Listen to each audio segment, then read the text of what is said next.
Hit the like button for Adam Jahns, who Jokers win 8-3, 31-28. Jahns, you predicted basically everything that was going to happen out there today, so congratulations to you and everybody else who picked the Bears to win. Steven, of course, our only person. And shout out to Steven. He was a hero today by picking against the Bears and breaking the jinx. Took one for the team, bro. Great job, Steven. Yeah. It was big. Jahns, I know you had a lot of stops in the locker room. We haven't talked a ton about DeMarco Jackson. I mean, we underlined him a little bit in his 15 tackles leading the way, but hats off to 48. He was a big part of that win. Absolutely, and that starts during the work week, guys. He was the one calling the defense. He was the one in charge of the defense. He was the one working closely with, Dennis Allen. He was the one telling us in the locker room after the game that he's so thankful for his wife for being patient with him this week because of all the extra work that he put in the mornings and late at night staying at Hallis Hall to be the play caller, to be the signal caller of the defense today. So just – what can you say? I know we were joking around about, if Lance can play linebacker, who can play linebacker for the Bears. We were making jokes all morning. And I think the Bears had two linebackers who no one expected to play well, have pretty outstanding days considering the circumstances. Yeah, I mean, and the injuries just kept coming too. Tyreek Stevenson going out, so all of a sudden you're down your three starting corners just like you were in Baltimore a few weeks ago. Now also your three starting linebackers. Jahns, I thought this was one of the gutsier wins I can remember from the Bears, just in my time covering them. I'm just curious what you feel about that idea of this being a gutsy win with everything kind of going against them. So I just wrote this in my column. Like the Steelers, they didn't have Aaron Rodgers, but so what? The Bears defense, guys, didn't have Tremaine Edmonds, TJ Edwards, Noah Sewell, Jalen Johnson, Kyler Gordon, Dayo Odangbo. They lost Ruben Hippolyte, who was filling in for Tremaine Edmonds during the game. They lost corner Tyreek Stevenson to a hip injury, and they lost defensive end Dominique Robinson to concussion during the game. So just the sheer volume of injuries, and for the Bears defense to play as well as it did. Look, was it perfect? No, Mason Rudolph had some success. They broke out some big runs. I understand that. But the Bears were down to their backups of backups. At one point, Carl Jones was about to take the field, and he's their number 7 linebacker. Their 7th linebacker. 7, which is insane to think about. So if you want to pour cold water on this, fine. They weren't perfect against the Steelers. No Aaron Rodgers, but more context is needed. The Bears defense played – I mean, it's an admirable performance considering all the injuries they've been dealing with throughout this entire season, plus today. So, John, you're sticking with defense. We talked about before the game, the defensive line needs to step up huge. Montez Sweat is a guy the past 6 games has really had his coming out party. Started out slow, really making his mark now. What did you see from him today? Should have had 3 sacks, if you think about it. Mason Rudolph was able to spin out of it, but when the Bears needed him to be a star, I think he showed up in crucial moments. Late in the third quarter, that strip sack, that's what you need stars to do. In moments like that, make big plays, change the game. And he did that for the Bears. I'm starting to think he's quietly piecing together quite a solid season. I know he gets a lot of criticism because of his contract, but I think by the end of the season, his numbers are going to be pretty good. Like, he's going to have double-digit sacks. And I think many of us coming into this year would have taken that from Montez Sweat. So slowly and not so quietly anymore, he's putting together quite the good season, I think, for the Bears. And this defense just deserves so much credit. But at the end of the game, even when the Bears went up 10, Hogue came out and checked on me, and I couldn't get excited knowing that how much the cards were stacked against the Bears defense, and to hold on for dear life at the end of the game. Kind of had the feeling that's what it was going to come down to. You get to that final drive, feels like the Steelers are going to get into field goal position, and Jaquan Brisker makes the big play on 4th down. Did you have an opportunity to talk to him or get any insights on those final moments? Yeah, it was his turn to make a play, and I don't have the exact quote in front of me, but he saw something just in terms of what the Steelers were doing. And then once he had his moment, or once he was in that passing lane, it was just get up and try your best to get your hand on that ball. It was another quick throw by Mason Rudolph. They knew it was coming. Did you guys see on the broadcast, did they show the replay of the injury that led to the timeout from the Steelers?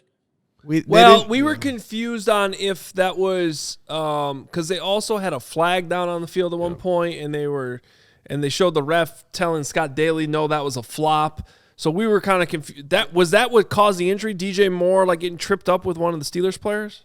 Yeah, they collided with each other, and the first thing I saw was DJ Moore kind of hopping off the field, hopping in a circle at first, looking back at the Steelers player who was number 42, James Pierre, who was down on the ground. It looks like he got stepped on. I'd have to see the replay, to be honest with you, to see what exactly happened. But my best guess would be is that they collided in some form. You know how it works sometimes, Corey. You're looking around at different things on the field. You're running different directions, and guys will collide with each other. Sometimes the referees get in the way. So there was some type of collision, some type of contact that happened, but Moore was able to get off the field, able to jump off the field while Pierre was down for a bit and needed help from his teammates. Well, they did show that replay, and yeah, there was a lot of extracurricular going on with DJ Moore and the Steelers. And from the replay, and forgive me, I am a Bears homer, but it looked to me like DJ Moore tripped him on purpose. It did feel like that. They were irritated with each other. He sticks his foot out, and then all of a sudden DJ Moore starts like skipping or limping and kind of selling See, I'll it. have to see it. But I didn't thought realize he was trying to sell it too. He played that off very well. Yeah. Yeah, but I didn't know if that was the player that had gotten hurt there. So, I mean, yeah, that was – and then to take their timeout away, J.J. Watt was questioning it, but then Gene Steratore said that was the letter of the law there. That does seem weird, though, that when the clock is stopped, it still costs you a timeout. Yeah. It doesn't. They need to change that rule. I guess it did seem like the Steelers themselves recognized it a bit, and they tried to get him off the field as quickly as possible. Jahns, I'm just curious your perspective of Caleb Williams' performance today. How do you define it? He gets 3 touchdowns. They're 4 for 4 in the red zone. Some really big-time throws, but, and then the other side of the coin are the misses and the inaccuracy. Yeah. So, ultimately, he had to win from the pocket. They won the game. So I'm just curious, how do you define today's day for Caleb Williams?